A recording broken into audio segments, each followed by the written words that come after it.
Guys, nakakita nga pala ako ng white bitter melon sa market. Kaya, ayan, subukan natin maggulay ng bitter melon na puti. So, ayan guys, ang ganda-ganda ng kanyang kulay, syempre. Ayan, hindi ko alam kung anong lasa niya, kung sobrang pait or hindi, o manamis-namis. Kaya, sinubukan ko ang kanyang gulay na kagatin. Kaya, nung tinikman ko, ayun, ang pait pala. Siyempre, walang pinagkaiba sa green na palaya. So, yan. Siyempre, hiwain natin yan dahil igigisa natin yan na may salmon. So, yan guys. Pero ang ganda niya ng kanyang kulay, ano, puti. Puting-puti talaga. So, nainganyo na naman ako. Kaya, yan, sinubukan natin.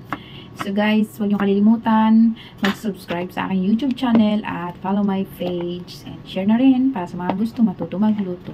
So, yun ang aking mga ingredients. Siyempre, guys, pinag-fry ko muna yung salmon. So, light lang. Pwede rin hindi nyo na i-fry kung gusto yung direct na sa ano. Kaya lang, siyempre, mas masarap yung i-fry nyo para hindi malansa. So, siyempre, meron akong bawang at sibuyas. Sa aking pinagprituhan, to na rin ako ng gisa. Ilagay na rin natin ang palaya.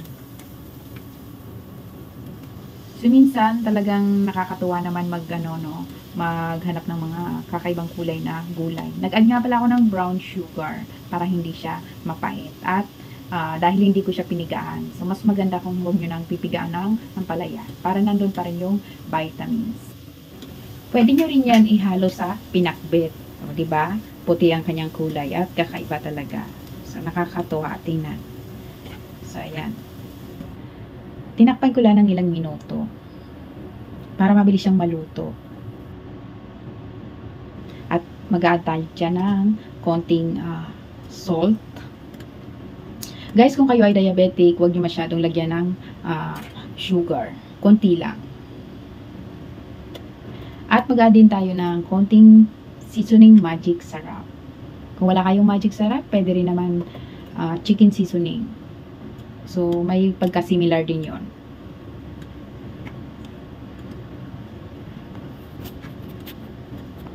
Ayan, tikman natin kung luto na. Anyway, luto na yan, ano. I-add naman natin ang salmon. So, yung salmon, since luto na yan, so, i-arrange lang natin sa ibabaw para malagyan natin ng sauce or fried cod fillet.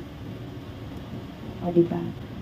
Ang sauce na yan ay manamis-namis. So, kahit hindi kayo maglagay ng brown sugar sa palaya, yan ay manamis-namis. Masarap siya sa isda.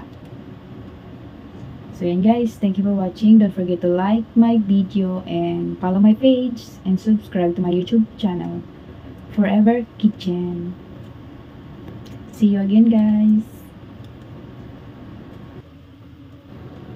Maraming salamat po pala sa aking mga bagong followers at supportive na manonood.